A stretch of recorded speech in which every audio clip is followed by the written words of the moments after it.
menurut Yesus, hukum Taurat tidak akan dilenyapkan sampai kiamat. Hingga langit dan bumi lenyap, kata Yesus. Jangan kamu sangka aku datang ke dunia untuk melenyapkan hukum Taurat dan kitab para nabi. Hukum Taurat tidak akan dilenyapkan, ya, hingga langit dan bumi lenyap. Satu iota, satu titik pun tidak akan dilenyapkan hingga langit dan bumi lenyap, kata Yesus. Ya. Tetapi menurut Paulus, hukum Taurat lenyap dengan matinya Yesus di tiang salib. Jauh beda. Apanya yang sama di situ? Sinkronnya di mana? Ya, Bapak tenang ya, saya jelaskan ya. Saya jelaskan. Mungkin Bapak tidak pernah dengar pendeta menjelaskannya ya. Di Indonesia ini saya jelaskan.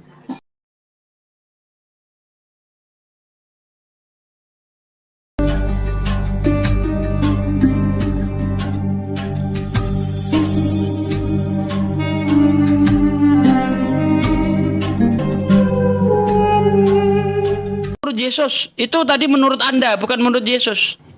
Syarat masuk surga menurut Yesus, silakan. Semua kitab itu diilhamkan. Jadi tidak ada sesuai dengan kemauan Bapak. Lah iya. Gimana Anda masuk surga kalau syarat masuk surga menurut Yesus saja nggak ngerti? Coba. Di Injil, di kitab 1 Yohanes ada. Di kitab Roma. Itu ucapan Yesus bukan? Itu dari Yesus semua. Kata siapa? Loh. Emang Yohanes ngaku gak dari Yesus semua? Mana? Anda semua ini mengada-ada. Semua tulisan diilhamkan. Ada. Jadi begitu. Jadi ada enggak ucapan Yesus langsung? Yesus kan ada di situ itu. Enggak, emang Yesus enggak pernah mengajarkan gitu ya? Syarat masuk surga begini-begini enggak pernah gitu? Seperti yang Pak Sugi inginkan enggak ada. Enggak ada. Inilah Pak, makanya Bible itu jangan cuma diketek doang Pak, dibaca baik-baik. Kata siapa? Nggak ada, saya yang muslim aja tahu gimana sih. Kalau gini Ustaz Sugi, semalam ada pendeta Anton, dia jujur pendeta Anton ini. Malahan Bang Palen juga ada kata pendeta Anton dari gereja mana ya? Pantekosta dia meyakini ya, bentar Bang, Bible itu. Saya lanjut Bang. Dia tadi mengatakan menurut Yesus manusia. Tidak ada. Ya, nih saya buka, dengarkan baik-baik. Yohanes 17 ayat 3. Inilah hidup yang kekal itu. Maksudnya masuk surga. Ya, inilah hidup yang kekal itu, yaitu mereka percaya bahwa Engkaulah satu-satunya Allah yang benar dan Yesus Kristus yang diutus. Satu. Ya, ini syarat masuk surga menurut Yesus. Kedua, ketika ada orang kaya bertanya kepada Yesus, Lukas 18 ayat 18 sampai ayat 20. Ada orang kaya bertanya kepada Yesus, "Guru yang baik, perbuatan apa yang harus aku lakukan supaya aku mendapatkan surga, mendapatkan hidup yang kekal?" Dijawab oleh Yesus, "Mengapa kamu berkata aku baik? Yang baik itu hanya Allah saja. Jika kamu ingin mendapatkan hidup yang kekal, masuk surga, apakah kamu tidak tahu perintah Tuhan?" Yesus nggak mengajarkan apakah kamu tidak percaya aku disalib. Enggak, Yesus nggak ngajarin itu. Justru yang diajarkan Yesus, apakah kamu tidak tahu perintah Tuhan? Jangan membunuh, jangan bersaksi dusta, hormati orang tuamu, kasih sesamamu. Ya. Dijawab oleh orang kaya itu, hal itu sudah aku lakukan sejak masa mudaku. Kalau begitu kurang satu lagi, kata Yesus. Percaya aku disalib. Hore, gitu. Enggak. Apa? Jual hartamu, kasihkan si miskin, maka kamu akan mendapatkan harta di surga. Yesus sama sekali tidak mengajarkan seperti apa yang diajarkan Paulus. Percaya Yesus Tuhan, mati disalib, dan bangkit dari antara orang mati pada hari yang ketiga, kamu akan diselamatkan. Itu ajaran Paulus, bukan ajaran Yesus. Bahkan Yesus sendiri menekankan Matius 5 ya ayat 20, apabila kehidupan keagamaanmu tidak lebih benar daripada kehidupan orang Farisi dan ahli Taurat, kamu tidak akan menduduki kerajaan surga. Bagaimana kehidupan orang Farisi dan ahli Taurat? Baca di dalam Matius 5 ayat 23. Matius 23 ayat 2. Ya, gilah kepada orang Farisi dan ahli Taurat yang telah menduduki kursi Musa. Dengarkan, ikuti apa yang mereka ajarkan, tetapi jangan kamu ikuti yang mereka perbuat, karena mereka hanya mengajarkan hukum Taurat tetapi dia tidak menjalankan. Kristen lebih parah. Bukan mengajarkan, bukan mengerjakan, malah menyangkal. Dengan alasan Yesus mati di tiang salib, hukum Taurat dan segala ketetapannya dihapuskan. Efesus 2 ayat 15. Jauh banget bedanya. Gimana Anda bisa masuk surga kalau syaratnya saja nggak ngerti? Bahkan saya lebih tahu daripada Anda. Begini, Bapak tahu tapi salah paham. Waktu Adam dan Hawa itu kan di surga. Ketika dia salah, dia dicampakkan, tidak bisa masuk surga. Sama juga dengan iblis, malaikat Tuhan yang salah. Nah, jadi kita tahu di situ bahwa penyebabnya adalah dosa. Kira-kira masuk akal. Sekarang saya tanya, di dalam kitab perjanjian lama mana bahwa dosa itu akan diwariskan? Mana? Di ayat mana itu? Coba. Kalau di dalam perjanjian lama, Pak, ya kan kita sudah tahu bahwa Adam itu salah dan berbuat dosa. Manusia jatuh ke dalam. Nah, dosa itu diceritakan di dalam Roma bahwa semua orang telah berbuat. Paulus lagi. Sementara apa yang diajarkan Yesus nggak Anda percaya. Padahal di dalam kitab Yehezkiel 18 ayat 18 sampai 20, seorang anak tidak menanggung dosa ayahnya, seorang ayah tidak menanggung dosa anaknya. Yang berdosa yang akan mati, yang bertobat akan mendapat berkat. Jadi Tuhan itu mengajarkan pertobatan, bukan dengan cara penebusan. Gitu loh. Gimana ada penebusan dosa melalui darah manusia ini di ajaran di mana? Yesus tidak pernah mengajarkan, Tuhan Bapa nggak pernah mengajarkan. Mana? Bertobat itu Bapak tahu enggak bertobat? Bapak enggak paham. Bertobat itu artinya kita tidak akan melakukan perbuatan dosa yang sama. Misalnya saya seorang pemabuk, saya tobat tidak akan menjadi pemabuk lagi. Lalu itulah bertobat. Waktu mabuk siapa yang tanggung? Waktu dosa mabuk. Diampuni asal dia bertobat. Bagaimana tidak ada diampuni, dosa, Pak? Tidak ada yang nanggung, Pak. Dosa nggak ada yang nanggung. Ya. Jelas tadi ayatnya saya bacakan, ya. Seorang anak tidak menanggung dosa ayahnya, seorang ayah tidak menanggung dosa anaknya. Masing-masing bertanggung jawab atas perbuatannya. Yang bertobat dia yang akan mendapat berkat. Gitu loh. Ya, mana ada dosa ditanggung? Ini ajaran mana? Dosa ditanggung orang lain itu ajaran siapa? Itu pun Bapak salah dalam memahaminya. Aduh. Jadi dosa anak tidak ditanggung oleh Bapak. Dosa Bapak tidak ditanggung oleh anak. Itu kan udah jelas. Iya, apalagi dosanya Adam. Bagaimana mungkin kita menanggung dosanya Adam? Bagaimana mungkin Yesus menanggung dosa Anda? Kalau dosa yang hubungannya dengan famili saja tidak bisa dibebankan kepada famili yang lain, apalagi Yesus bukan apa-apanya Anda. Gimana mungkin Yesus mau nanggung dosa Anda? Jauh banget. Itulah Pak, kasih karunia Tuhan kepada umat manusia. Kalau mau masuk surga, mengimani dosanya sudah selesai, digantikan penghukumannya kepada Yesus Kristus. Ayat mana yang begitu? Ayat mana? Jadi ayat mana coba? Sambo yang membunuh itu juga ditanggung, Pak ya. Akulah jalan kebenaran dan hidup. Tidak ada seorang pun yang dapat datang kepada Bapa kalau tidak melalui aku. Nah, Tuhan itu yang Bapa apa yang Yesusnya? Nah kan, akulah jalan. Itu tadi sangat jelas ayatnya ya. Bentar. Iya. Itu ayatnya sangat jelas. Akulah jalan dan hidup. Artinya kalau ingin masuk surga, ikuti ajaran-ajaran yang Yesus ajarkan. Bukan menuhankan dirinya. Gitu loh. Ikuti yang diajarkan itu. Bukan mandikan dirinya mati untuk menebus dosa Anda. Ini ajaran dari siapa? Mana Yesus mengajarkan percayalah aku disalib kamu akan masuk surga? Ayat mana itu? Ada Pak. Itu Pak kematian. Cek.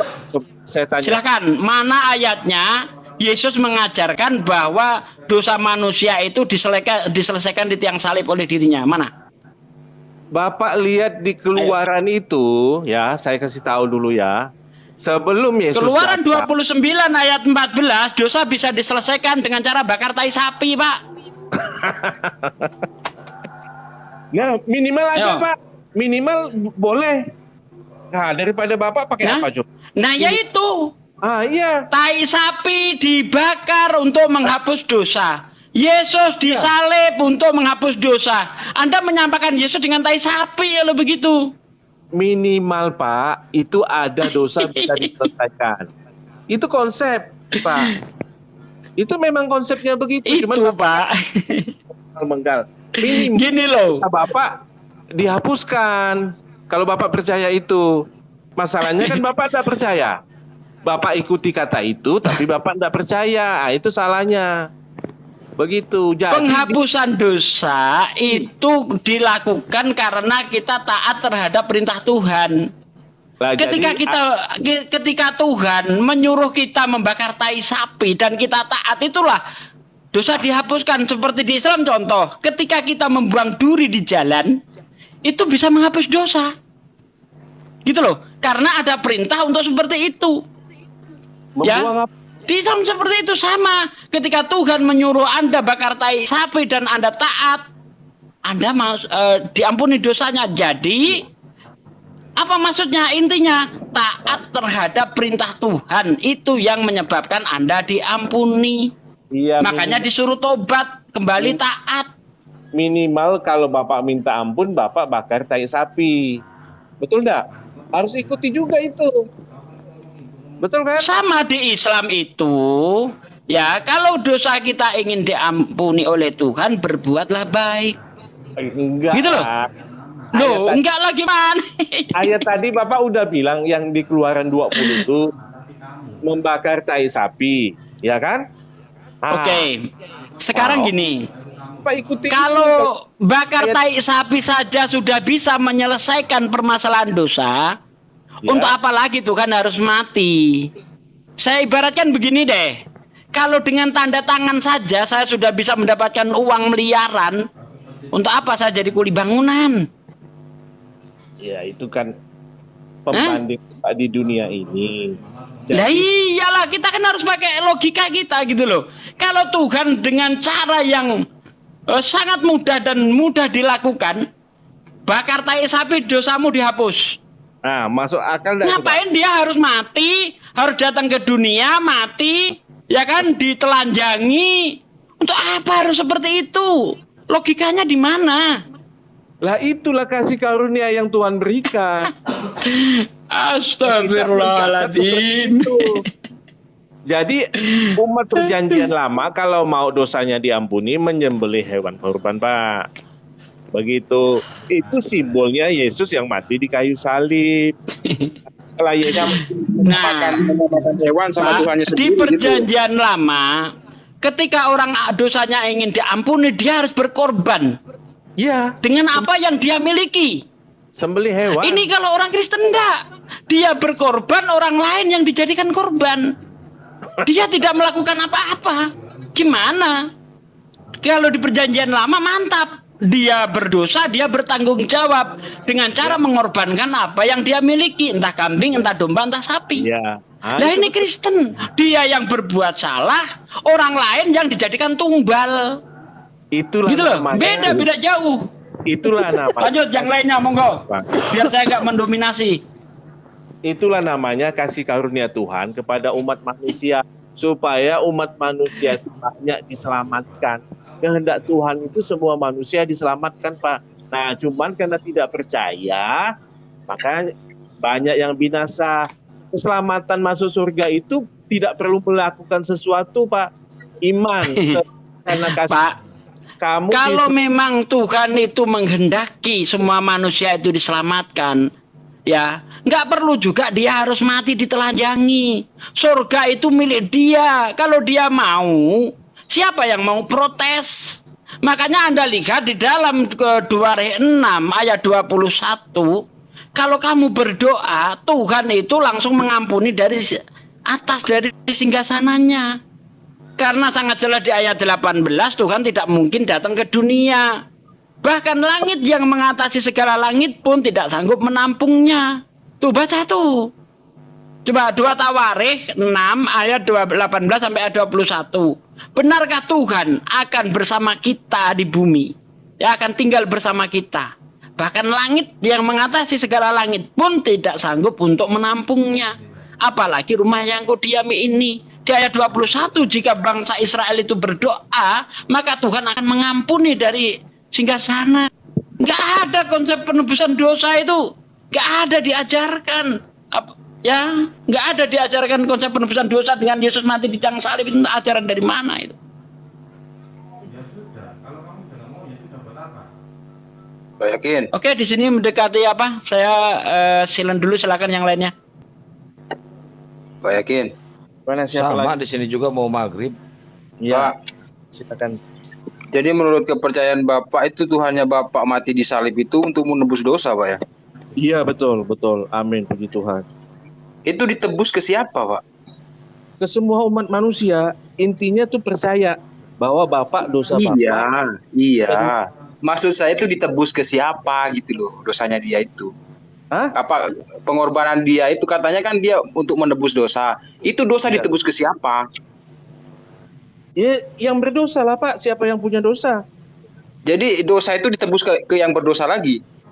Siapa? Enggak, begini loh. Saya mikirnya kalau saya kan kadang kalau pas ditilang polisi kan ditahan BPKB misalkan apa STNK, itu saya tebus ke polisi. Nah, ini dosa ini ditebus ke siapa? Sama Yesus.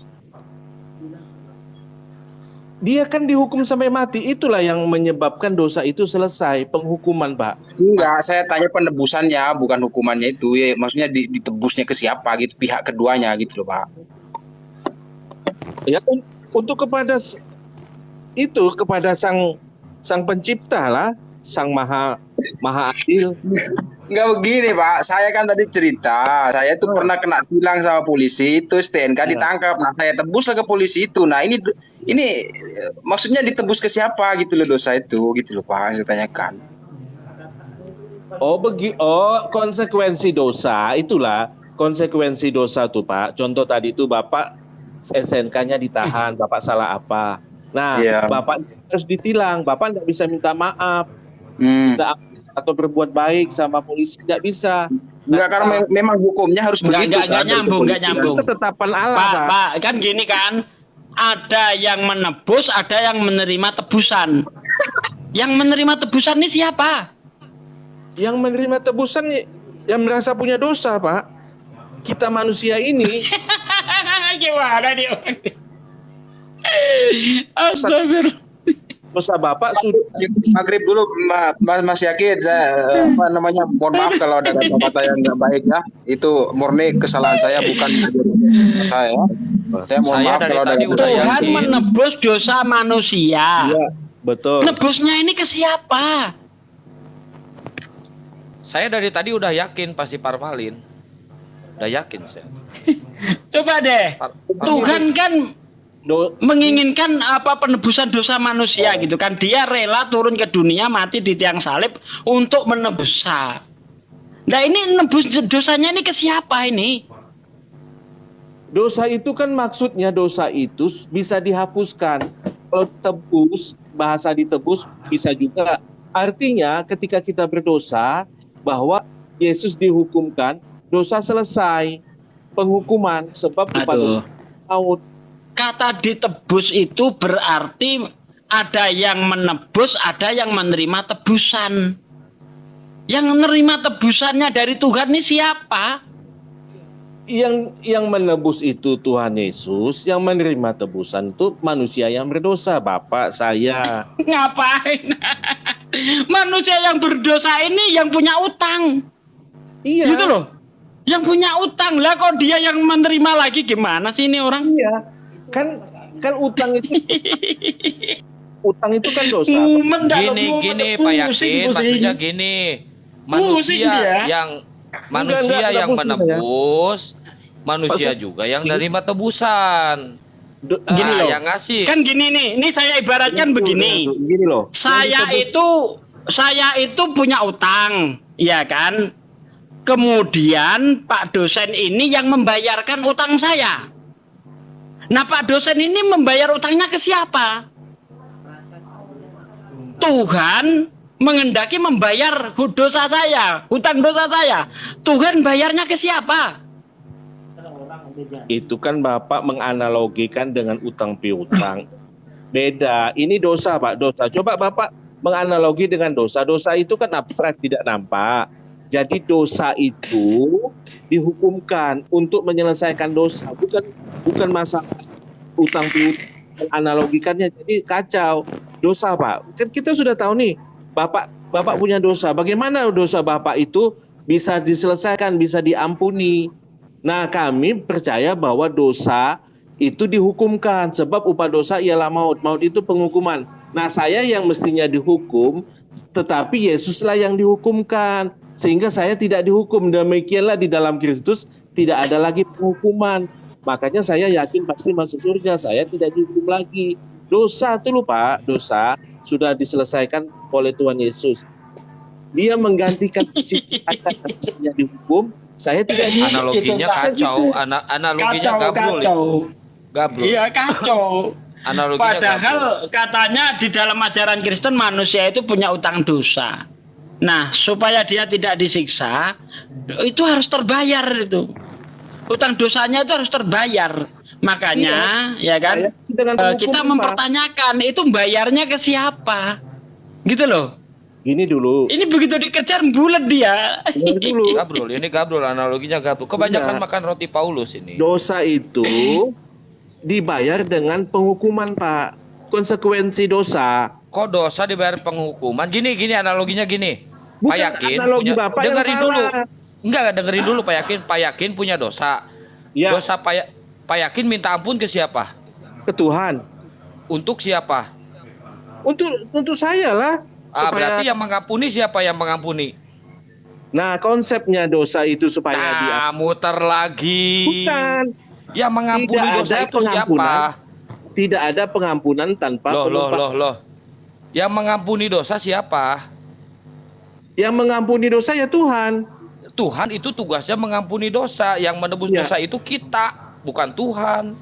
Kayak mana sih? Bagaimana Bapak bisa menebus dosa Bapak? Lah, kan kita minta ampun. Caranya bukan Tuhan ditumbalkan. Cara mengampuni gimana? Ya itu mah derita lu. Sendiri aja cara mengampuni gimana? Enggak jelas. Yang nggak jelas itu kau. Dosa ini supaya diampuni, dia mesti dihukumkan. Dosa itu kan kesalahan, Pak. Kesalahan itu mesti dihukum. Berarti kalau kayak gitu yang punya dosa Tuhan ditebus sama Tuhan, yang mengampuni Tuhan. Manusianya di mana? Saya kasih contoh. Iblis. Nggak mau, saya nggak mau dicontohin. Iblis itu dihukum enggak? Oh ya dihukum lah, iblis makhluk Apa berdosa. sebabnya dihukum? Apa? Karena Emang manusia sama iblis sama? Iya kan? Nggak Tetapi kan ada. manusia Di Bible nggak ada iblis dihukum. Nggak Apa ada. hukumannya? Nggak ada. Di mana hukumannya iblis apa? demikian juga Bahkan ular yang tidak tahu menau dia yang kena kutuk. dosa Adam itu mesti dihukumkan. Jadi penebusan itu penebusan terhadap dosa. Dosa itu Ya ditebus. dosa Adam yang bertanggung jawab ya Adam lah Pak. Ngapain kita bertanggung jawab? Emang ketika Adam makan buah itu izin dulu sama Anda. Woi anak cucuku aku mau makan buah ini boleh enggak? Kalau saya bilang boleh saya kena hukuman. Orang izin sama saya aja enggak, ngapain saya ikut-ikutan? Enggak Nah, makan sekarang nangkanya, masuk kena getahnya gimana sih? Sekarang saya tanya, Bapak ada dosanya enggak? Ada. Dosa perbuatan saya ada. Dari mana tuh Bapak Ada. tahu? Tapi kalau dosanya Adam enggak sudi saya, orang saya enggak tahu menau. Ya siapa yang Dari mana suruh tahu kita punya dosa? Iya. Waalaikumsalam. Dari mana kita tahu Waalaikumsalam kita punya warahmatullahi dosa? wabarakatuh. Ya dari perbuatan kita lah, apa yang kita perbuat. Parmalin ini. Parmalin, ini parmalin. 100% parmalin. Kebanyakan makan roti Paulus ini. Lah ya ngapain kita harus menanggung dosa Adam gitu loh? Ya, Emangnya ya, Adam itu izin dulu sama kita waktu mau makan buah itu? Pak Sugi. Kalau dia izin sama kita lalu kita membolehkan baru kita kena dosanya. Izin aja yang enggak. menanggung dosa Adam siapa Pak? Bapak mau Loh nanggung Anda dosa tadi Adam, Pak? berkali-kali mengatakan dosa itu dari Adam sehingga supaya kita bisa lepas dari itu Yesus harus mati. Kan itu dari tadi yang Anda ajarkan. Iya betul. Pak Yakin, Nah, iya. itu Ya ngapain? Topi pesulapnya dipakai Pak Yakin. Topi pesulapnya dipakai Pak Yakin biar jadi pesulap. Ya ngapain kita harus menanggung dosa Adam? Apa hubungannya kita dengan Adam? Nggak nyambung, bodoh sekali Bapak mau nanggung dosa Adam. Kok dosa Adam mau ditanggung? Siapa yang nanggung dosa Adam? Nah, sekarang yang ditebus Yesus itu dosa siapa? Bapak berdosa enggak? Saya berdosa, Pak. Makanya saya minta Kalau ditebus. saya berdosa, saya bertanggung jawab atas dosa saya. Yesaya 18 ayat 18. Jangan Terus pakai dosa ayat apa ini. yang harus ditanggung Yesus? Kok Pak pakai Yakin masih berdosa Pak Yakin? Ngapain? Kan udah ditebus sama Tuhan di salib. Iya, betul. Kalau Yesus menebus Direbus, dosa direbus. saya, Direbus. itu bertentangan dengan Yesaya 18 ayat 18. Terus dosa apa yang mau ditebus Yesus? Aduh, cobalah saya tanya begini ya. Itu Sambo ayatnya salah, direbus sebenarnya. bisa enggak? Oh direbus, bukan ditebus ya? Direbus. Pak Sugi bisa Direbus, enggak Pak Yakin. dibalas dengan apa? Saya tanya. Gimana? Kalah kalau buat Pak Yakin bisa. Pak Sugi, Gimana? Coba gimana? dosa Pak Sugi entah dosa apalah namanya tuh. Mencuri entah apalah. Bagaimana Pak Sugi bisa dosa Pak Sugi itu bisa dihapuskan? Bisa dengan pertobatan. Itu yang diajarkan kita Anda. Itu kan Bapak tandanya Bapak bertobat, itu tandanya Bapak tidak mau berbuat dosa lagi. Tetapi kan tetap berdosa kan? Sampai Ya bertobat lagi. Tetap sampai- bertobat lagi. bertobat lagi. Iya, Gitu terus bertobat. kan? Terus lagi gitu kan? Berdosa bertobat lagi, betul? Iya, bertobat. Nah, begitu Pak. Itu yang diajarkan di dalam Al-Quran dan Bible. Nah, sekarang jadi- pertanyaan saya, apakah Yesus pernah mengajarkan bahwa ketika Anda berdosa, Yesus yang jadi jaminannya, yang menebusnya? Ada enggak?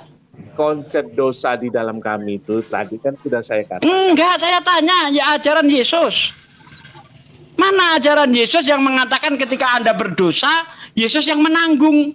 Mana? Itu tadi, akulah jalan kebenaran dan hidup. Tidak ada Aduh, justru kalau itu ayat yang Anda bawa itu bukan penebusan dosa. Artinya Anda harus berlaku baik. Begitu loh. Nggak ada hubungannya dengan penebusan itu. Kalau berlaku baik. Gimana sih? Mengatakan melalui aku. Nggak perlu Yesus ngomong begitu kalau berbuat baik. Gimana melalui umat Buddha? Itu waktu zaman dia ada. Sekarang kan Nggak udah ada. disempurnakan sama Al-Qur'an. Bukan begitu. Bentar. Artinya gini loh ya. Akulah jalan kebenaran. Artinya apa yang kalau kamu ingin masuk surga, ikuti apa yang dilakukan Yesus. Gitu loh. Jangan menduakan Tuhan. Ya, jangan bunuh. Jangan bersaksi dusta, jangan mencuri. Lah ini justru kebalikannya. Anda mencuri, Yesus suruh nanggung. Itu nggak betul. Yesus Padahal Yesus sudah mewanti-wanti supaya kamu jangan mencuri. Kamu nyuri, Yesus yang nanggung dosanya. Gimana? Eweng dari ajaran Yesus itu namanya. bingung dia. Nggak bingung, ulang-ulang Pak Sugi itu membuat suatu premis yang salah, double salahnya. Gitu. Melalui Yesus itu artinya melalui apa? Coba kita ketahui. Melalui dia mati, bangkit, naik ke surga. Itu kan- Aduh. Yesus nggak pernah ngajarin itu. Yesus berpesan apabila kehidupan keagamaanmu tidak lebih benar daripada kehidupan orang Farisi dan ahli Taurat, kamu tidak akan menduduki kerajaan surga. Nah, Artinya kamu harus taat terhadap segala perintah Tuhan kalau kamu ingin masuk surga. Makanya di ayat 17-18 itu dikatakan, barang siapa menghilangkan satu titik dari hukum Taurat kemudian mengajarkan kepada orang lain, dia akan menduduki kerajaan terendah dari dalam kerajaan surga, neraka itu. Dan barang siapa yang menjalankan hukum Taurat kemudian mengajarkan kepada orang lain, akan menduduki kerajaan tertinggi dari dalam kerajaan surga. Artinya kalau kamu ingin masuk surga menurut jalannya Yesus, kamu harus taat terhadap perintah Tuhan. Bukan malah meyakini Yesus mati di tiang salib untuk menebus dosamu. Itu ajaran siapa? Yesus nggak pernah mengajarkan seperti itu. Gitu loh. Bapak baca Roma 5 ayat Roma yang diajarkan Paulus sama ajaran Yesus jauh bedanya. Ya kalau Bapak enggak mau saya kasih tahu ya saya kan ambilnya di Alkitab. Gimana pula Memang Kristen itu masuk surga menurut Paulus, bukan menurut Yesus. Bapak itu dengan Menurut Yesus supaya masuk surga tetap menjalankan perintah Tuhan. Ya, menurut Yesus jalan masuk surga dengan cara taat terhadap hukum-hukum Taurat. Menurut Paulus kalau mau masuk surga percaya Yesus mati di tiang salib untuk menghapuskan hukum-hukum Taurat. Jauh banget bedanya. Enggak sinkron sama ajaran Yesus. Ya Bapak enggak ngerti sih. Coba Bapak selesaikan dulu baca Alkitab itu selesai. Saya sudah selesai Pak dari Kejadian sampai Wahyu, makanya tidak ada seorang pendeta pun yang hafalannya lebih hebat dari saya. Saya tantang seluruh orang Kristen debat dengan saya open camp tanpa buka Bible, tapi harus bisa menunjukkan ayat Bible. Ada yang mampu enggak? Saya mampu. Ayo open camp. Debat tanpa buka Bible, tapi harus bisa mengutip ayat-ayat Bible beserta pasal, ayat dan sebelumnya. Ayo, buka open camp kita. Kalau kamu mampu. Masalahnya saya Ayo. nggak bisa open camp. Aduh, ngeles lagi. Enggak, kalau nggak bisa Gini open cam, di Zoom bisa. Di Zoom, ayo di Zoom. Kita open camp tanpa buka Bible apapun. Tanpa buka Bible. Kalau nanti saya Ayo. yang menjelaskan kitab Bapak, boleh enggak? Boleh. Oh, Tanpa buka Al-Quran, tanpa buka Bible. Pak. Ayo. Ya kan? Nggak boleh Pak. Itu penistaan. Ayo di Zoom. Tanpa buka Bible. Kan apa penjelasan Tanpa saya? buka Bible, Ada tanpa buka Quran. Tapi harus bisa menunjukkan ayat-ayat Bible, ayat-ayat Quran. Ayo. Open camp kita. Kalau perlu kita tutup mata itu. Pakai kain. Supaya tidak bisa melihat apa-apa. Ayo. Kalau saya emosi, tenang Pak. Tenang Pak Sugi, tenang. Oh, enggak, memang saya enggak emosi, Pak. Memang gaya bicara saya seperti ini. Kapan saya emosi? Bapak di mana-mana Pak di muka bumi ini, kalau Bapak bukan ini Bible, Bapak tidak punya hak untuk menjelaskan. Demikian juga saya sebaliknya. Bapak nanti ditertawain gitu loh. Bapak Pak, punya Loh, saya emang itu Bible itu khusus Pak, buat Kristen. saya ya? itu Bukan buat tafsir makhluk. ayat pakai ayat. Anda tafsir ayat pakai asumsi. Loh, Saya tafsir ayat pakai ayat. saya Mana kasih saya ayat. pernah mengeluarkan asumsi saya? Enggak. Saya kasih Ayat ayat saya di- tafsir pakai ayat. Saya kasih Ada nggak ayat, tapi pendeta Bapak nggak mampu percaya. menafsir ayat Bagaimana? pakai ayat? Saya kasih ayat, Bapak enggak mau. Bagaimana? Mana bisa diskusi kayak begitu? 1 Yohanes ayat 2 di dalam Roma pasal 5. Oh, itu Paulus. Loh, bagaimana bisa diskusi? Lah iya, kayak yang begitu? saya mintakan ucapan Yesus. Ucapan Yesus kan pernah Sudah. hadir, pernah mengajarkan selama belajar. 3 tahun di dunia ini. Apakah Yesus tidak pernah mengajarkan syaratnya masuk surga? Menurut Anda enggak? Ternyata setelah saya bacakan ayat-ayatnya, Yesus mengajarkan bagaimana syarat masuk surga. Bukan cuma satu, banyak ayat. Akulah Kata Anda enggak jalan. pernah. Akulah jalan dan kebenaran dan hidup. Ini Bapak yang menjelaskannya Bapak, ya salah lah. Saya yang menjelaskannya. Ini kacau. Nggak bisa Anda diskusi. menjelaskan pakai dogma, Pak. Anda menjelaskan pakai dogma, tidak pakai ayat. Coba ayat itu kamu tafsir pakai ayat. Baru benar, tapi kalau pakai dogma ya nggak benar. Karena Anda sudah didogma Yesus mati di salib untuk menebus dosa Anda, itu dogma. Tapi tidak pernah diajarkan oleh Yesus.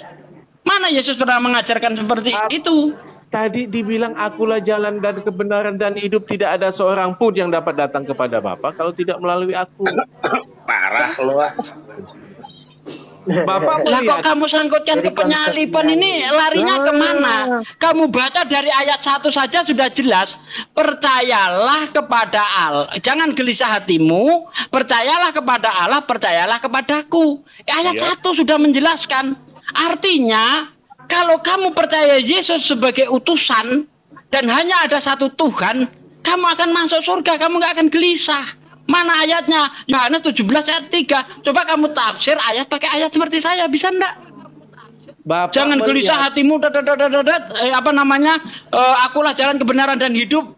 Itu larikan ke penyalipan. Tunjuk di mana Yesus pernah mengajarkan bahwa dosa ditebus dengan penyalipan Dia. Tunjuk. Jadi ada sinkronis paralelnya gitu loh. di dalam kitab Roma ada, Pak. Nah, Bapak nggak mau. Roma. Ah. Yesus. Saya kan sudah saya katakan, ajaran Paulus dengan ajaran Yesus timpang. Tidak Nanti- sesuai.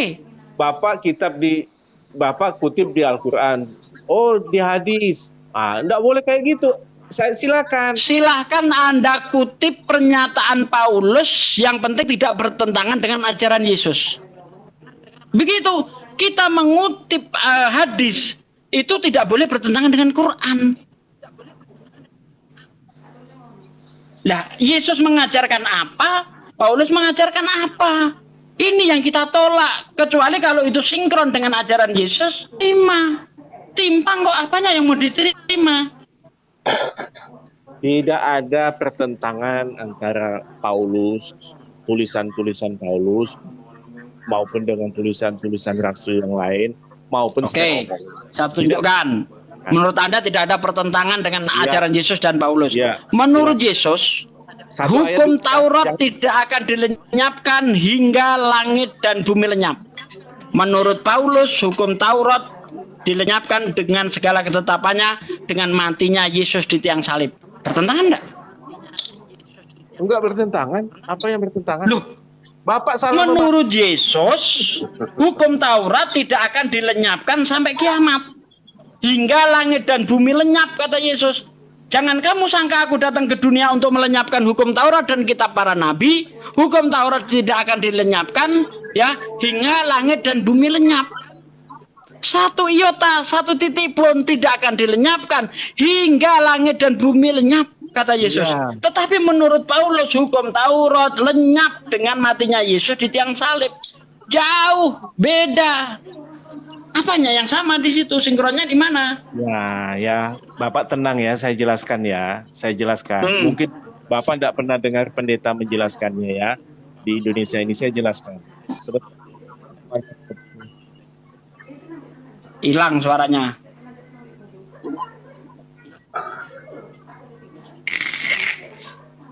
Roh Kudusnya keluar. Roh Kudus. Yang satu melenyapkan, yang satu tidak melenyapkan. Itu sinkron katanya. Gimana sih ini?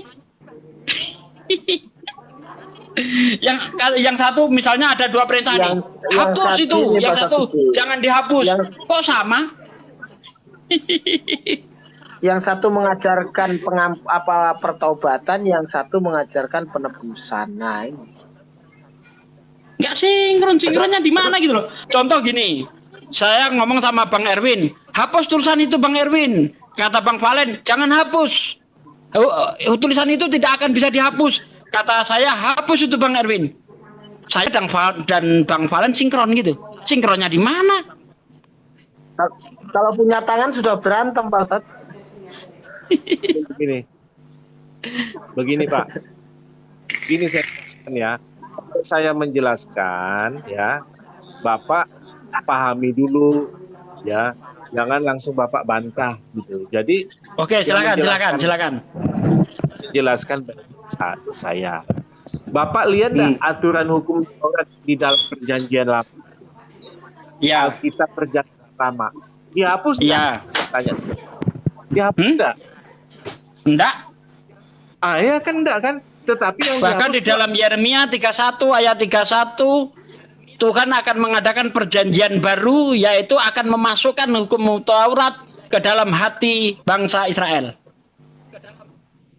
Iya. Nggak Hukum diapain. original maksudnya gini. Bentuk hukumnya Pak, misalnya undang-undang. Hukum Taurat itu tidak dihapus.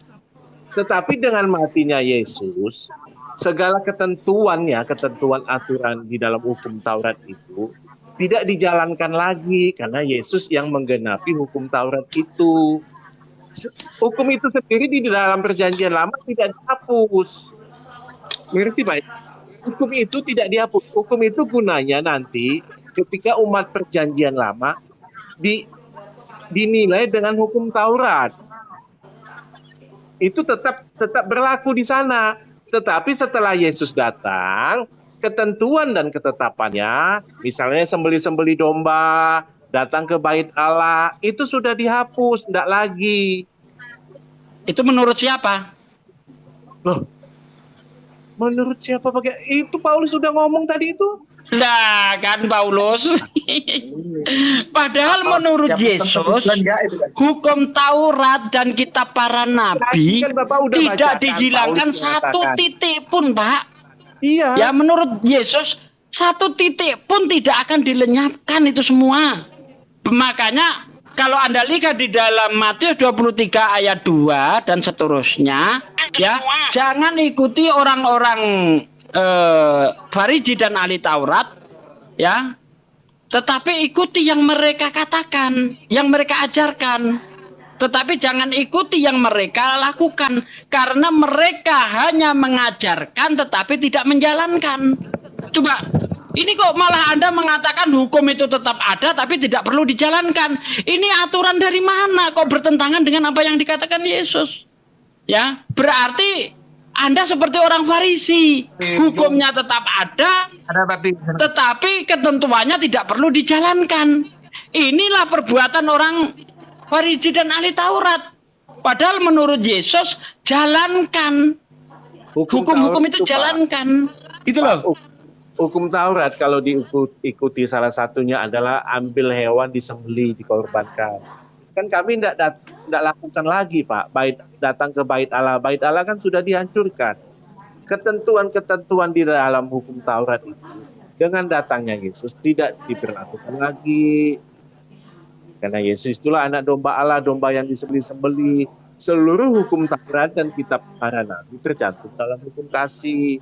Jadi kami tidak datang ke sana lagi ke bait Allah. Kalau kami di Indonesia ini datang ke bait Allah bagaimana coba? Emang di dalam hukum Taurat nggak ada hukum kasih gitu? Ya hukum kasih itu tergenapi di dalam Yesus Kristus. Tidak, hukum kasih di dalam perjanjian lama itu ada, digenapi di dalam Yesus Kristus.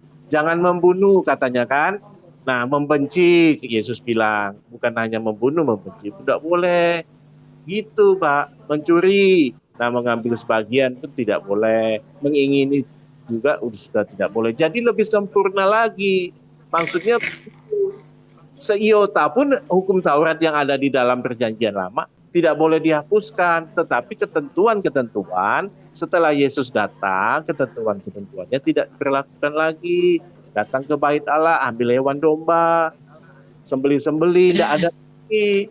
Menghadap ke Yerusalem, ibadahnya tidak ada lagi. Begitu, Pak. Itu maksudnya. Jadi tidak bertentangan antara Paulus dengan Yesus. Bapak ini dikasih tahu malah Bapak yang jelaskan. Ini malah mengambil pengertian sendiri ya kan. Padahal Bapak bukan Paulus mengatakan hukum Taurat ya dihapuskan dengan segala ketetapannya. Hapus semuanya itu, nggak ada lagi namanya hukum Taurat itu. Gitu loh. Anda malah mengatakan hukumnya tetap ada, tetapi ketentuannya tidak perlu dijalankan. Gimana coba? Kalau seperti itu, hukum tetap ada, ketentuannya nggak boleh dijalankan, hanya tinggal simbol saja. Ya udah, Anda mencuri boleh, kan begitu? Karena ketentuannya nggak perlu dijalankan. Ya udah, saya ikut Pak Suki, boleh. Berzina boleh. Nah, kalau menurut aturan Paulus kan begitu. Hukum Taurat dan segala ketetapannya telah dihapuskan dengan matinya Yesus di tiang salib. Makanya kalau Anda tetap berbuat baik, itu tidak menghargai pengorbanan Yesus. Galatia 5. Semakin Anda banyak berbuat dosa, pengorbanan Yesus semakin dahsyat. Karena tanpa adanya dosa, Yesus tidak mungkin mati. Tidak bisa. Kan begitu. Itu pun salah juga, Bapak. Saya tanya kepada Anda, kalau tidak ada dosa, Yesus mati enggak?